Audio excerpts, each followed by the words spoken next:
Maayong hapon Saudi Arabia, maayong gabi Pilipinas. Gihukan na nako ang akong pagkaon para sa sita. Mao na grilled chicken mga pangga og kanang kanunang sa ilalom ni ana. Dili na basta-basta nga kanon kay ang sabaw ni ana katong ni sabaw sa nilatan nga kambing ug manok nga gihalo-halo sa gulay. Unya ako nang gihiwa ang 5 ka kilong ang sibuyas bombay ug 4 ka kilong kamatis. Mao na si mga pangga marinate na nako ang katong akong grilled chicken nga gipatong sa manok.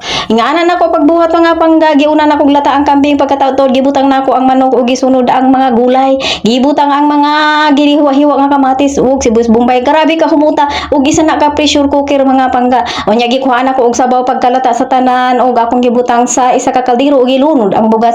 Og mao na nay buga pasad mga pangga. Ang kanon ni ana lami na siya kay templado na kana. Perting pagkalamian ni ana sa akong putahi. Daghan kay ni kalabasa mo siga-siga gyud ang atong mata sa katinaw. Niining akong putahi mga pangga. Wa na tilawin ninyo sa Pilipinas pero inyong himuon sayon na kay na mga pangga. Ipanglunod na tanan og pagkahuman iubutang sa uwin to imong gimarinate og pagkaluto na imong habwaon. Mao ni ang akong trabaho diri mga pangga kay special recipe ni Sir og naibisita kay wala siya nailhan nga putahi ug kana lang perminti ang balik-balikon. Pero presting pagkalamian ni anak mga pangga mao na puting balik-balikon niya kay lami man gyud.